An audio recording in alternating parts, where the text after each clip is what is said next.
पिछले 2 घंटों से वह मुसलसल मुझसे उलझ रही थी। हम दोनों मियां बीवी धूप में पसीने से शराबोर पैदल सफर कर रहे थे। गर्मी ने उसे निढाल कर रखा था। मेरे पास टैक्सी के पैसे नहीं थे, इसीलिए मैं उसे इसकी मां के घर से अपने घर पैदल ले जा रहा था। उसे शिकवा था कि आग बरसाते आसमान के नीचे मैंने उसे पैदल चलने पर मजबूर कर दिया। हालांकि वो ये भी जानती थी कि उसे लेने के लिए मैं खुद 3 घंटे पैदल चलकर आया हूँ। इर्द गिर्द एयर कंडीशन्ड गाड़ियां जनाटे से गुजरती तो वो हसरत से उन्हें देखती। लोगों के पास पैसा है, हमारे पास क्यों नहीं? मैं शर्मिंदगी से अपने पैरों को देखने लगा जो जमीन को मुसलसल पीछे धकेल रहे थे। अभी जो गाड़ी गुजरी उसमें कैसी कम शक्ल की औरत बैठी थी। क्या वो मुझसे ज्यादा हसीन है? उसने मेरा बाजू पकड़कर झंझोड़ा। मैं और भी अपने अंदर सिमट गया। वो हसीन भी नहीं है मेरी तरह, मगर फिर भी उसे गाड़ी की आसाइश मयस्सर है और मैं देखो धूप में जलती हुई तुम्हारे साथ घिसट रही हूं। मेरी नजरें फिर पैरों पर जम गईं। मेरा अंगूठा जूते की फटी हुई नोक से झांक रहा था। असल बात औरत में नहीं होती, वो अब तीखी नजरों से घूरते हुए बोली। असल बात उसके मर्द में होती है। उसने कमा कर दिया, अपनी जिम्मेदारी समझी, फैसला किया कि वो अपनी बीवी को सुकून देगा और उसने दे दिया। मैंने बेबसी से अपनी हथेलियों को देखा। इन पर पड़े छाले फट चुके थे, अंदर से गोश्त झांक रहा था।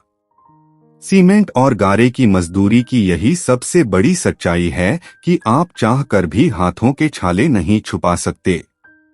खुद को देखो। फलसफे में मास्टर्स किया और पिछले 3 साल से नौकरी के पीछे जूते चटका रहे हो। क्या फायदा हुआ इस तालीम का? मेरे पास कोई जवाब न था। मेरे फूफीजाद इकराम को देखो, मिडल पास है मगर कपड़ों की दुकान से लाखों कमा रहा है। मेरा रिश्ता मांगा था, लेकिन अम्मा जाने तुम्हारे फलसफे की डिग्री के जादू में मुब्तला थीं कि मुझे तुम्हारे हवाले कर दिया। और मैं पिछले 2 बरस से तुम्हारे साथ भूखी और नंगे पांव घूम रही हूं। वो गोया तलवार नियाम से निकाल चुकी थी। इसी लम्हे मुझे फलसफी राय टी बेनेट का कॉल याद आया। हमेशा किसी की मुस्कुराहट की वजह बनो, हमेशा किसी की मोहब्बत का वसीला बनो और दूसरों की भलाई पर यकीन रखो। मैंने कमीज की जेब टटोली और अंदर से बूंदी का अध खुला लिफाफा निकालकर शाजिया की तरफ बढ़ाया। उसने मेरा हाथ झटक दिया। बूंदी जमीन पर बिखर गई। मैंने दोबारा अपने हाथों को देखा। छालों की जलन और बढ़ गई थी। इसी लम्हे हमारे कदम रुक गए। सामने एक बिल्ली बैठी थी, निहायत गमगीन। इसके करीब गाड़ी के नीचे आकर मरने वाले बिल्ले का कुचला हुआ वजूद पड़ा था, जिसका सर किसी तेज रफ्तार गाड़ी ने रौंद दिया था। हम दोनों खामोशी से वो मंजर देखते रह गए। बिल्ली बेआवाज आंसू बहा रही थी। शाजिया आहिस्ता से बिल्ली के सामने जा बैठी। उसकी आंखें बिल्ली की आंखों में जा ठहरीं, जैसे खामोशी में दोनों दुख बांट रही हों। बिल्ली ने एक लम्हे को अपने साथी की लाश की तरफ देखा, गोया कह रही हो, मैं अब अकेली रह गई हूं।